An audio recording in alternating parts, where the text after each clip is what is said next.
오늘 말씀의 제목 함께 따라하도록 하겠습니다. 고난 속에서도 하나님께 감사할 때 주변에 일어나는 변화.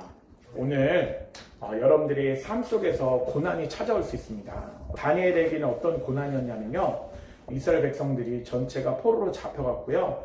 그리고 또한 다니엘은 삶은요, 바벨론에 총리로 있다가 지금 메대와 바사라는 나라가 바벨론을 점령하여서 지금 이제 완전히 갈팡질팡하는 그런 삶이었어요. 근데 그를 하나님께서 사랑하셔서 메대와 바사, 지금으로 말하면 페르시아라는 나라인데요, 페르시아의 또 총리로 삼으신 거예요. 포로로 잡혀갔는데 두 나라의 총리가 되었을 뿐만 아니라 그 나라가 너무나 넓어서 120개의 그 고을로 사람들을 두어 통치를 했는데, 그 고을을 또 3명의 총리를 두어서 통치하게 되었습니다.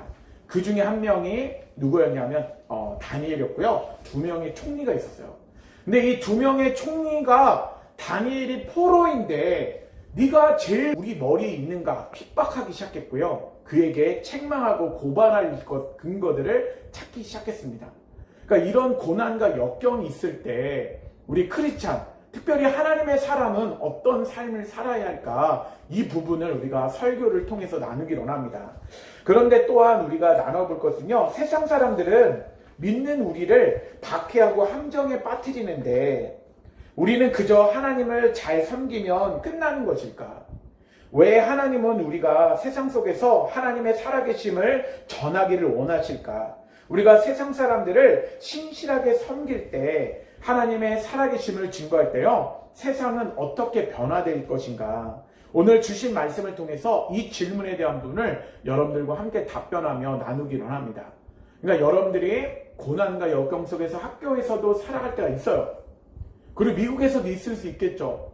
학교에서도 나랑 모든 사람이 다 좋지 않아요. 아빠도 탁구장에서 아빠같이 좋은 성격을 갖고 있는 사람도 탁구장에서 다 좋지 않고요. 그리고 집에서도 항상 가족들과 관계가 좋지는 않습니다. 그런데 가족들과는 금방 회복이 될 수 있지만, 그러나 세상에 나가면요, 많은 사람들하고 관계가 좋지 않을 때가 있어요. 그럴 때 우리는 하나님만 열심히 믿으면 되는 건가? 아니면 그 사람들과의 화해하면서 하나님의 살아계심을 증거해야 되는가? 이런 부분들을 우리가 함께 나누기로 원합니다. 그래서 여러분, 고난 속에서도 하나님께 감사할 때 주변에 일어나는 변화가 다니엘의 삶 속에서 찾아왔습니다. 그래서 첫 번째는 위기의 자리에서 민첩한 마음을 가지고 하나님께 감사의 기도를 드려야 합니다라는 것입니다. 다니엘이요, 고관들이, 그 총리들이요, 다니엘을 공격하기 시작할 때 다니엘이 어떤 태도를 먼저 가졌는지 다니엘서 6장 3절 읽겠습니다. 시작. 다니엘은 마음이 민첩하여 총리들과 고관들을 위해 뛰어남으로 왕이 그를 세워 전국을 다스리게 하고자 한지라. 네, 다니엘이요, 마음이 민첩했대요. 이 마음이라는 단어는 누아를 쓰고요. 그리고 민첩이라는 단어는요, 히브리어로 야티라라는 단어를 씁니다. 그러니까 누아는 마음인데 또 영이라고 얘기를 할 수가 있고요. 야티라는 어떤 이야기를 하냐면요, 뛰어난 것을 말해요. 뛰어나다. 그러니까 마음이 뛰어나다. 그런데 히브리어로 해석을 하면요, 영으로서 뛰어나다, 영적으로 뛰어나다라는 거예요. 영적으로 뛰어나다는 말은 무엇입니까? 바로 하나님의 말씀을 통해서 성령님이 그의 마음속에 계셔서 그가 하나님 말씀대로 인도함을 받으며 살아갔다는 것을 우리에게 말씀하고 있습니다. 다니엘이요, 민첩하다는 건 행동이 빠르다라는 것이 아닙니다. 일을 빠르게 처리한다는 것이 아닙니다. 그 마음에는, 그 말 속에는 빠르게 처리한다는 마음도 있지만, 그러나 하나님의 뜻에 자신의 뜻을 굴복시키고 내 욕심을 내려놓는 영적인 민감함을 말한다는 것입니다. 여러분, 성령님을 통해서 자신의 욕심과 야망을 다 하나님 앞에 굴복시켜야 될 줄 믿습니다. 욕심을 내려놔야 될 줄 믿습니다. 그러면서 민첩하면요, 성령님의 인도하심을 받는 거예요. 성령님의 인도하심을 받는다는 거는 성령님이 막 음성을 주셔서 막 뭐해라는 게 아니라, 우리가 묵상하고 하나님의 말씀을 읽었던 그 말씀대로, 그것을 성령님이 시키시는 대로 우리가 하나님의 뜻대로, 하나님이 기뻐하시는 대로 살아가는 것을 바로 민첩하다라고 말씀하고 있는 것입니다. 여러분에게 물어보겠습니다.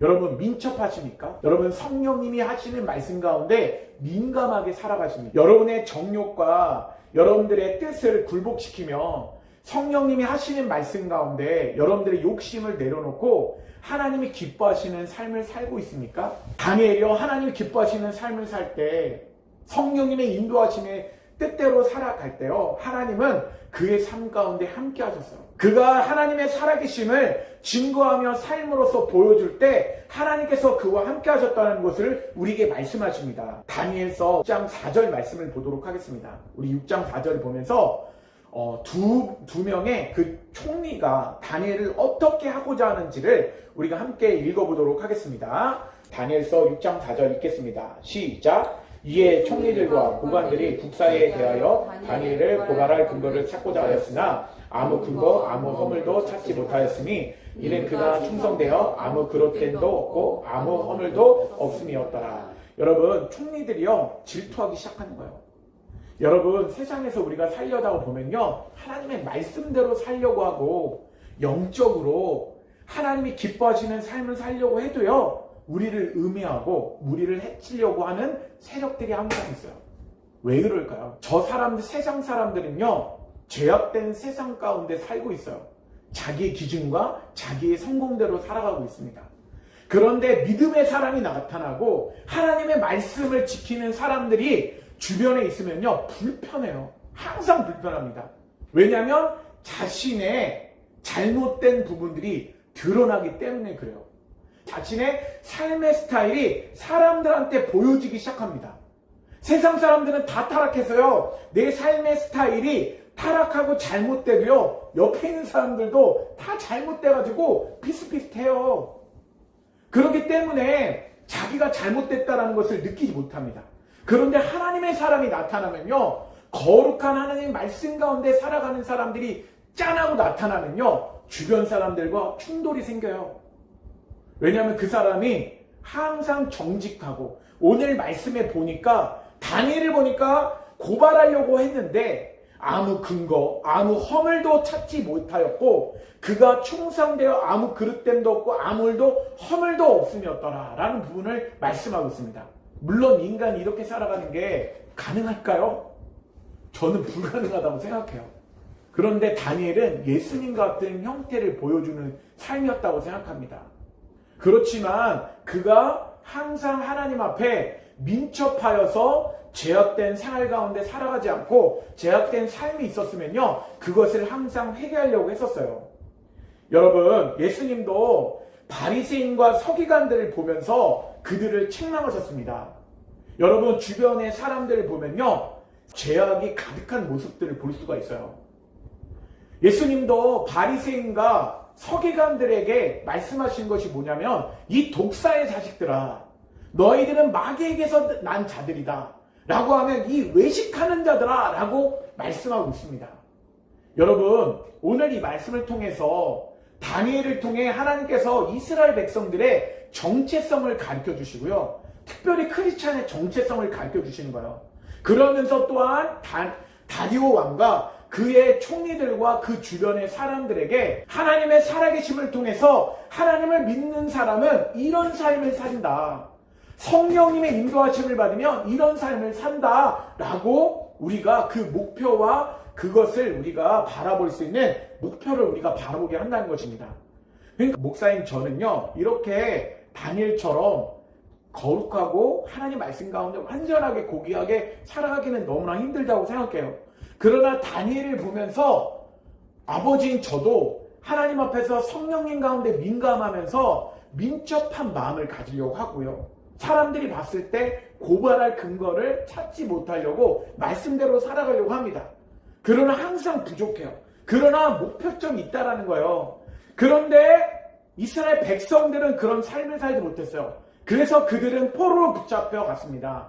포로 생활 가운데 다니엘의 삶을 보면서 항상 겸손하고 하나님을 찬양하고 예배하는 모습을 통해 이스라엘 백성들아, 너희는 이런 모습으로 살아라. 이스라엘뿐만 아니라 세상의 모든 백성들아, 너희들도 이렇게 민첩하며 고발할 근거가 없는 삶으로 살아가라라고 말씀하고 있는 것입니다. 그러니까 이스라엘 백성들을 택하신 목적은요, 하나님을 선전하고 하나님의 살아계시고 하나님의 거룩하심을 드러내는 삶을 살아야 되는데, 그들이 그런 삶을 살지 못했을 때 하나님께서는요, 이스라엘 백성들을 70년의 포로 생활을 하도록 만드셨다는 것입니다. 그러나 70년의 포로 생활을 하는 가운데 하나님은요, 바벨론 땅, 그리고 또한 메대와 바사가 지금 다스리고 있는 이 땅 가운데도 하나님은요, 변화시키기를 원하고, 그 이스라엘 백성을 통해서 그들 가운데도 하나님께서는요, 하나님의 뜻대로 살아가는 사람들을 변화시키고 하나님의 살아계심을 증거하기를 원하셨던 것입니다. 여러분, 나는 하나님 말씀대로 선하게 살라고 할 때 나를 모함하고 해치려고 하는 사람들을 만날 때 여러분들은 어떤 마음을 가지려고 해야 될까요? 말씀을 묵상하면서 저는 이런 생각을 해봤어요. 학교에서 생활하는데 굉장히 나한테 괜히 시비를 걸고 갑자기 나를 툭 때리고 도망가고 나를 막 욕하고 그런 사람들을 만나요. 근데 난 크리스찬이야. 그런데 그런 사람들에게 어떤 태도를 취해야 될까요? 굽신거리면서 고마워. 네가 나를 이렇게 때려서 고마워. 그래도 너에게 하나님의 살아계심을 증거하고 싶어. 이렇게 살라고 하는 걸까요? 오늘의 말씀이 그게 아니에요.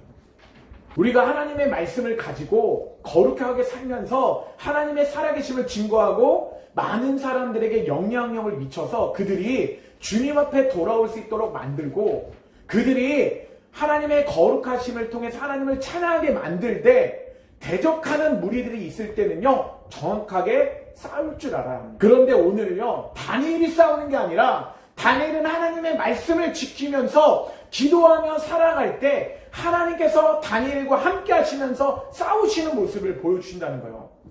그 말씀이 다니엘서 6장 10절 말씀입니다. 우리 같이 한번 읽어보도록 하겠습니다. 시작. 다니엘이 이 조서에 왕의 도장이 찍힌 것을 알고도 자기 배에 돌아가서는 윗방에 올라가 예루살렘으로 향한 창문을 열고 전에 하던 대로 하루 3번씩 무릎을 꿇고 기도하며 그의 하나님께 감사하였더라. 조서에 어떤 것을 찍었냐면요, 이렇게 음해하면서 하나님의 사람들을 고발하려고 했던 사람들이요, 다니엘을 보면서 아무런 근거도, 고발할 근거, 증거도 찾지 못했습니다.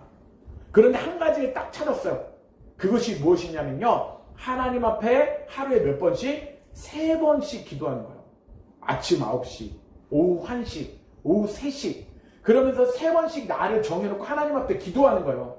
그런데 7절 말씀에 제가 읽어보겠습니다. 나라의 모든 총리와 지사와 총독과 법관과 간원이 의논하고 왕에게 한 법률을 세우며 한 금령을 정하실 것을 구하나이다. 왕이여, 그것은 곧 이제부터 30일 동안에 누구든지 왕 외에 어떤 신에게도 사람에게 무엇을 구하면 사자굴에 던져 넣기를 한 것입니다. 사자굴에 던져 넣기로 한 것입니다. 여러분, 30일 동안 하나님 앞에 예배하지도 못하게 하고 기도하지도 못하게 만들었어요. 그러니까 왕 외에는 아무 신에게도 절하지도 못하고 예배하지도 못하고 기도하지도 못하게 만들었습니다. 이것이 바로 하나님의 사람, 하나님 나라의 백성, 이 땅을 하나님의 나라로 확장시켜가는 그 하나님의 백성을 음해하고 해치려고 하는 세력들의 무리입니다. 하나님 앞에 예배드리고 기도하는 것들에 대한 것을 태클 걸기 시작했고요. 그래서 다니엘을 음해하기 시작했습니다. 30일 동안 만약에 다리오 왕 외에 다른 신을 섬기면요, 어디에다 집어넣는데요? 사자굴 속에 집어넣는데요. 여러분들에게 한번 물어보고 싶습니다. 하나님 앞에 예배드리면, 미국에서 또한 이곳에서 하나님 앞에 예배드리면 완전히 굶어서 쫄쫄 굶겨있는 사자의 굴에 딱 던져 놓는다. 그럼 여러분 예배할 것입니까? 안 하실 것입니까? 여러분들의 정체성을 하나님 물어보시는 거예요. 이 말씀을 통해서 여러분들에게 물어보시는 거예요. 이 성전을 그대로 두고 여러분의 성전을 딱 이라크에 옮겨놔서, 이란의 땅이라 이라크야 이슬람 땅에 딱 올려놔가지고요, 너희들 예배드리면 폭탄으로 세례를 받을 줄 알아 하면서 폭탄으로 테러를 하려고 하는 집단 가운데 딱 앞에다 놓는다고요. 여러분 생각해보세요. 그 순간 속에 여러분 예배할 수 있겠습니까? 저는 이 말씀을 묵상해봤어요. 이란의 한 명의 선교사님이 DTS 예수전단에 오셔서 말씀하시면서 간증하시는데 사람들이 그에게 물어보는 거예요. 당신은 무엇이 가장 두렵습니까? 이슬람에서 세력 가운데 예배드리는 것이 두렵지 않습니까? 그랬더니 그분이 하신 말씀이 뭐였냐면요. 내가 가장 두려운 것은 죽는 것이 아닙니다. 사자굴에 들어가는 것이 아니라 폭탄, 테러가 무섭지 않습니다. 하나님의 임재를 경험하지 못할 때 가장 나는 두렵습니다. 라고 고백을 하는 거야. 근데 많은 청중들이 울었어요. 아니 저렇게 힘든 환경 속에서도 하나님을 예배하고 찬양하는데 하나님의 임재를 경험하고 싶다니. 우리는 마음껏 하나님을 찬양할 수 있는데 우리는 하나님을 찬양하지 못하는 자신들의 그런 잘못을 회개하기 시작했습니다. 그런데 다니엘은요. 사자굴에 집어넣는다 그 이야기를 듣고도 아버지인 저는요. 다시 한번 깨닫게 되었어요.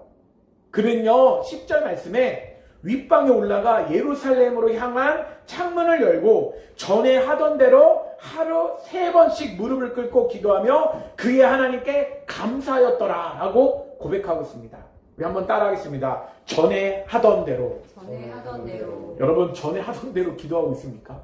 여러분 전에 계속 기도하고 있습니까? 다니엘처럼 우리도 전에 하던 대로 계속 기도해야 돼요. 하루에 3번씩 기도해야 될 줄 믿습니다. 그런데 그가 기도하던 제목이 무엇일까요? 그는 어떻게 하나님 앞에 하루에 3번씩 무릎을 꿇고 예루살렘을 향하여서 기도했을까요? 어떻게 하나님께 감사했을까요? 그것이 바로 역대하 6장 38절에서 39절 말씀입니다. 우리 맨 밑에 있습니다. 우리 같이 다니엘이 무엇을 붙잡고 기도를 했는가 우리 함께 말씀을 읽어보도록 하겠습니다.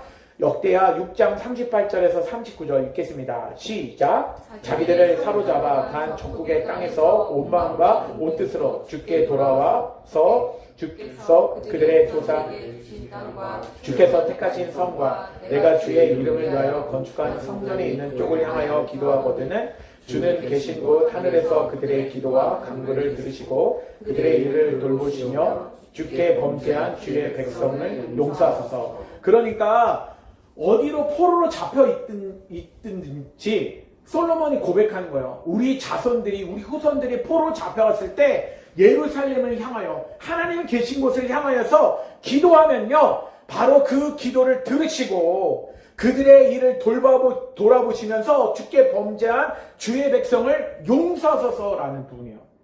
그리고 포로에서 돌아올 수 있도록 인도해달라는 그런 기도였습니다. 솔로몬이 성전을 세워놓고 이렇게 기도했어요. 우리 후손들이 포로로 잡혀갔을 때 하나님 앞에 회개하고 예루살렘에 향해 기도할 때 그들을 용서해 주시고 그들이 돌아올 수 있도록 해주세요 라고 하는 그 하나님의 말씀을 붙잡고 지금 다니엘이요 전에 하던 대로 계속해서 기도했어요. 다니엘의 마음속에는요 하나님의 말씀을 하나님의 사명을 품었습니다. 70년이 되면 네가 고국에 돌아올 것이다. 이스라엘이 다시 회복될 것이다. 지금 80세의 삶을 지금 살고 있는데 이 다니엘을 통해서 마음 가운데 주고 계시는 거예요. 너를 통해서 너의 후대가 이제는 이스라엘로 다시 포로에서 돌아갈 날이 있을 것이다. 그것을 준비하면서 기도하고 있는 것입니다. 그런데 그 기도를 어떻게 쉴 수가 있겠습니까? 그런데 여기서 하나님 앞에 다니엘이 기도할 때 어떻게 기도했냐면요. 그의 하나님께 감사였더라 라고 고백하고 있습니다. 우리 함께 따라하겠습니다. 하나님께 감사였더라. 여러분 하나님께 감사하고 있습니까? 저도 환경 가운데 불평불만이 있는 상황 속 있잖아요. 그러면 사람들하고 제가 조금 잘 하지 못하는 거지만 요새 많이 늘었어요. 뭐가 늘었냐면 뒷담화가 늘었어요. 뒷담화. 네, 뒤에서 욕하는 거. 사람들이 어떤 행실을 하면요 뒤에서 막 쿵쿵쿵쿵거리면서 그런 것들 요새 가끔가다 하는 저의 모습을 바라보게 됩니다. 근데 오늘 말씀을 묵상하면서 여러분들에게 말씀을 하는 것도 있지만 저의 마음속에 삶 속에서 어떤 삶을 살아야 하는가 뒷담화가 아니라 하나님 앞에 감사하다. 이런 환경을 주신 것도 하나님의 살아계심을 하나님이 증거하기를 원하시는구나 이런 부분을 깨닫기 시작했습니다. 그래서 고난 속에서도 하나님께 감사할 때 주변에 일어나는 변화는요 다니엘을 통해서 이제 변화가 일어나기 시작합니다. 그래서 둘째는 어떤 변화가 시작하냐면요 세상 사람들에게 감동을 주는 충성된 삶으로 하나님의 살아계심을 증명되기 시작합니다. 우리 다니엘서 6장 15절에서 16절 말씀 같이 한번 읽어보도록 하겠습니다. 시작. 그 무리들이 또 모여 왕에게로 나가서 왕께 말하되 왕이여 메대와 바사의 규례를 아시거니와 왕께서 세우신 금령과 법도는 고치지 못할 것입니다 하니 이 왕이 명령함에 다니엘을 끌어다가 사자굴에 던져 넣는지라. 왕이 다니엘에게 이르되 내가 항상 섬기는 너의 하나님이 너를 구원하시리라 하니라. 이 두 명의 총리와 고관들이요 함께 뭉쳐가지고요 악으로 똘똘 이 뭉친 사람들이 다니엘을 고발하고 고소해서 그를 사자굴에 집어넣으려고 했습니다. 그런데 그곳에 왕이요 조서의 금령에 그 왕의 반지 도장을 땅땅 찍어가지고 아무도 왕까지도 그 금령을 바꿀 수가 없었어요. 그런데 다니엘은요 계속해서 하나님 앞에 시간을 정해놓고 규율대로 하나님 앞에 기도했어요. 그런데 그것을 이제 고관들이 와가지고 왕에게 고발하는 거예요. 왕이시여, 저 다니엘이요 왕이 아니라 다른 사람 앞에 기도하고 다른 신을 섬기나이다. 저를 사자굴에 집어넣어주세요. 딱 고발한 거예요. 그런데 그 왕이 딱 아차 듣고 난 다음에 이 나쁜 놈들, 이 완악한 놈들, 내가 사랑하는 다니엘을 해치려고 이 금령을 만들었구나. 그런데 왕조차도요 그 금령을 바꿀 수가 없었습니다. 왜 그러냐면요 자신이 내렸던 그 금령을요 그것을 바꾸면요 자기의 권위가 떨어지고 그것은 아무도 바꾸지 못하도록 그렇게 공포 금령을 만들었기 때문입니다. 여기서 우리가 살펴볼 수 있는 건요 다리오 왕까지도요 연약한 모습을 살펴볼 수가 있어요. 자신이 만들어 온, 자신이 찍은 그 도장을 통해서 자기가 함정에 빠지게 되고 그리고 진퇴양난에 빠지는 자신의 모습을 바라보게 됩니다. 여러분, 그런데 이 모습을 통해서 다리오 왕이 고백하는 게 있어요. 자기는 아무것도 할 수 없다. 그런데 그가 어떻게 고백을 하냐면요. 후반절에 내가 항상 섬기는 너의 하나님이 너를 구원하시리. 여러분, 다리오 왕이 바뀌고 있어요. 다리오 왕이 고백하기 시작하는 거예요. 다니엘이 섬기고 믿는 그 하나님을요 살아계신다. 너희 하나님 앞에 영광을 돌린다. 너희 하나님이 너를 살려줄 것이다 라고 하는 자기는 할 수 없지만 너의 하나님이 살아계심을 보여줄 것이다 라는 그런 고백을 담고 있는 거예요. 물론 다리오의 마음속에는요 의심하는 마음도 있겠죠. 그리고 또 진짜 하나님이 살아계신가 하는 그런 마음도 있겠죠. 그런데 여러분 오늘 제가 묵상하면서 어떤 부분을 생각해 봤냐면요. 여러분 우리 부모님들과 많은 크리스찬들은요 사자굴에 들어가는 것을 두려워합니다. 그리고 사자굴에 들어가는 것을요 자꾸 피하려고 해요. 여러분 다니엘이 사자굴에 들어가지 않았으면 여러분 어떤 놀라운 큰일 하나님의 기적이 일어났겠습니까? 일어나지 않았겠습니까? 절대 일어나지 않았어요. 우리 자녀들이 고난과 역경을 받는 것을요 너무 두려워해서 안 됩니다. 자녀들이 역경과 고난과 사자굴에 들어가는 것을 통해서 하나님은요 하나님의 살아계심을 증거할 때가 있어요. 그러므로 우리는 사자의 굴에 들어가는 것을 피하는 방법을 가르쳐 주는 것이 아니라 사자의 굴에 들어가서 이겨낼 수 있고 하나님의 역사하심과 하나님의 살아계심을 증거할 수 있는 방법들을 가르쳐 줘야 합니다. 오늘 어떤 고백을 하기 시작하냐면요. 이제는 세 번째인데요. 세 번째는 세상 속에서 끝까지 품격을 지키며 하나님 나라의 역사적 사명을 완수해야 한다는 것인데 다니엘서 6장 21절부터 24절까지 읽겠습니다. 시작! 다니엘이 왕에게 아뢰되 왕이여 원하건대 왕은 만수무강하옵소서. 나의 하나님이 이미 그의 천사를 보내어 사자들의 입을 봉하셨으므로 사자들이 나를 생각하지 못하였사오니 이는 나의 무죄함이 그 앞에 명백하오며 또 왕이여 나의 왕에게도 해를 끼치지 아니하였나이다 하니라. 왕이 심히 기뻐서 명하여 다니엘을 굴에서 올리라 하매 다니엘을 굴에서 올린 지에 그의 몸이 조금도 상하지 아니하였으니 이는 그가 자기의 하나님을 믿었으나 왕이 말하여 다니엘을 참수한 사람들을 끌어타고 그들을 그들의 처자들과 함께 사자굴에 던져 넣게 하였더니 그들이 굴바닥에 닿기도 전에 사자들이 곧 그들을 움켜서 그 뼈까지도 부서뜨렸더라. 바로 그래서 다리오 왕이요, 그 이튿날에 하루가 지나고 난 다음에 사자굴에 딱 찾아왔습니다. 그의 마음속에는요, 두근거리는 마음이 있었을 거예요. 다니엘이 죽었을까? 진짜 하나님이 살려주셨을까? 그런 마음이 있었을 거예요.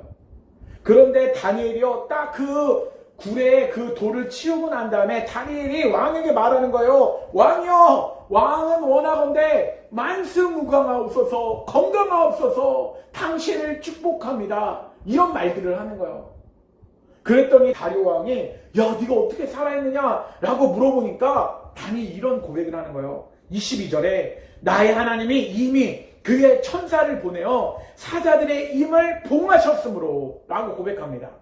지금 다니엘은 누구에게 영광을 돌립니까? 하나님 앞에 영광을 돌리기 시작합니다. 사자 굴 안에서도 하나님은 살아계십니다. 사자의 입을 봉하면서 사자의 입을 막으신 것도 하나님이 하셨습니다. 그 모습을, 영광 돌리는 다니엘의 그 모습을 보면서 다니엘은, 저는 생각했을 때 충격을 받았을 것 같아요. 충격. 야, 진짜 저렇게 배를 쩔쩔 굶겨놔가지고 엄청 배고프도록 만들어 놨던 저 사자들이 어떻게 저렇게 포동포동한 다니엘을 보고서 잡아먹지 않을 수가 있을까. 물론 그가 채소를 먹었기 때문에 포동포동하진 않았을 거예요. 그런데 그가 그렇게 배고픈 사자들이 막 그를 보면요, 엄청 잡아먹었을 것 같은데, 그런데 하나님께서 천사를 보내서 사자들의 입을 봉하셨어요. 제가 만화책에 딱 보니까 어떤 부분이냐면요, 만화 성경 있잖아요. 거기에 이렇게 마스크를 씌우면서 X자로 이렇게 탕 박아놓더라고요. 천사들이 X자를 딱 쳐놓고 막아놓는 거예요. 그거 보면서 되게 재밌었던 걸 느끼는데, 그런데 또한 어떤 고백을 하냐면요, 23절 후반절에도 이는 그가 자기의 하나님을 믿었음이었더라 라고 고백합니다. 여러분, 다니엘은요, 사자굴에서도 누구를 믿었습니까? 하나님을 믿었습니다. 여러분, 우리의 환경 속에서 어려움과 고난과 환난이 있을 때가 있습니다. 사람과의 관계가 안 좋을 때도 있고요, 미국에 사는데 돈이 부족할 때도 있고, 그리고 미국에 살면서도 막 성도들의 관계 속에서, 저도 삶을 살면서 탁구장과 사람과의 관계 속에서 물질적인 어려움과 많은 역경들과 어려움들이 있을 수가 있어요. 그때 다니엘이 하나님은 살아계십니다. 하나님이 사자의 입을 막으셨습니다. 저는 하나님의 살아계심을 믿습니다. 라고 이렇게 고백할 때 하나님께서는요, 그 믿음의 고백을 들으신다는 거예요. 하나님은 살아계십니다, 여러분. 친구들의 관계 속에서도 힘들 때, 역경 가운데 있을 때가 있어요. 그런데 하나님은 살아계세요. 하나님이 함께 하시면서요, 사자굴을 피하기만 하는 것이 아니라 사자굴에 들어가서 하나님의 살아계심을 보여줘야 할 줄 믿습니다. 그런데 24절에 보니까 신기한 일이 있어요. 왕이 말하여 다니엘을 참수한 사람들을 끌어오게 하고 그들을 그들의 처자들과 함께 사자굴에 던져넣게 하였더니 그들이 굴 바닥에 닿기도 전에 사자들이 곧 그들을 움켜서 그 뼈까지도 부서뜨렸더라 라고 이야기를 하고 있습니다. 여러분, 이 고백을 통해 우리가 느낄 수 있는 건 뭐냐면요, 사자가요, 힘이 없는 그런 사자였을까요? 완전 배고파가지고 다니엘을 거들떠 보지도 않는 그런 힘없는 사자였을까요? 그게 아니었다는 거예요. 그들을 고발했던 총리들, 그의 처자들과 아내와 자녀까지 딱 집어넣는데 사자들이요, 바닥에 닿기도 전에 아랑 왕왕왕왕 해가지고 다 먹여서 삼켜버렸어요. 뼈까지도 다 으스러뜨려 버렸습니다. 여러분, 여기서 하나님의 살아계심을 보여주기 시작한 것입니다. 악한 세력은요, 대적해야 합니다. 악한 세력들을 가가지고, 그들한테 가가지고, 악한 세력들 우리를 처참하게 만들고, 비참하고 비굴하게 만들 때가 있어요. 우리가 그들한테 맨날 우리가 이럴 때도 있습니다. 하나님, 죄송합니다. 이건 아니고요. 이렇게만 살라는 게 아니라, 우리가 사자굴에 들어가서요, 하나님의 살아계심을 보여줄 때, 하나님께서는요, 그렇게 비참하고 우리를 비통하게 만들며 하나님을 예배하고 찬양하게 만드는데 하늘 여는 우리의 삶을요 돌보시고 지켜주셔서 하나님께 함께 하시면서 그들을 해치면서요 다니엘이 총리로서 그 땅을 통치하는데 악의 세력들을 제거해 주셨다는 것을 우리가 깨닫게 됩니다. 여러분, 이런 부분이 우리 크리스찬들에게 필요해요. 그러면서 마지막 다리오가 고백을 합니다. 어떤 고백을 할까요? 우리 다니엘서 6장 26절 말씀 같이 한번 읽어보도록 하겠습니다. 시작! 내가 이제 조서를 내리노라. 내 나라 가나안 아래에 있는 사람들은 다 다니엘의 하나님 앞에서 떨며 두려워할지니 그는 살아계시는 하나님이시요 영원히 변하지 않으시며 그 나라는 멸망하지 아니할 것이요 그의 권세는 무궁할 것이며. 그래서 다리오 왕은요 이렇게 고백하는 거예요. 자신은 무력하구나. 자신은 왕이어서 모든 것을 다 할 수 있다고 생각했지만 나는 아무것도 아니구나. 하나님이 살아계시는구나. 모든 백성들아, 저 다니엘이 섬기고 있는 하나님을 섬겨라. 하나님 앞에 영광 돌려라. 다니엘이 믿음으로 전에 하던 대로 믿고 기도하면서 하나님의 살아계심을 증거하기 시작할 때요, 바로 누가 변하기 시작했냐면요, 다리오 왕이 변화되기 시작했어요. 그래서 다리오의 또 이후에 나오는 왕을 통해서요, 이제는 이스라엘 백성들이 이스라엘 포로에서 이스라엘로 돌아가는 그런 계기를요 다니엘이 만들었습니다. 여러분, 오늘 말씀을 정리합니다. 여러분 삶 속에서 감사하십니까? 그럼 고난과 역경한 것을 감사합니까? 아니면 쭉 늘어져서 사십니까? 여러분, 날마다 하나님 앞을 의지하며 기도하면서 하나님을 살아계심을 증거하는 여러분과 제가 되기를 주님의 이름으로 축원합니다. 우리 결론 및 다 함께 실천한 적용, 우리 첫째 화면 같이 읽어보도록 하겠습니다. 읽겠습니다. 첫째, 어떤 위기 속에서도 낙심하지 말고 하던 대로 전심으로 감사 기도를 드립시다. 둘째, 세상이 우리를 보고 있음을 기억하며 삶의 자리에서 흠없이 성실하게 살아갑시다. 셋째, 무례한 세상 앞에서도 믿음의 품격을 지키며 복음의 선발대의 사명을 완수합시다. 이런 삶을 살아갈 줄 주님의 이름으로 믿고 축원합니다. 아멘.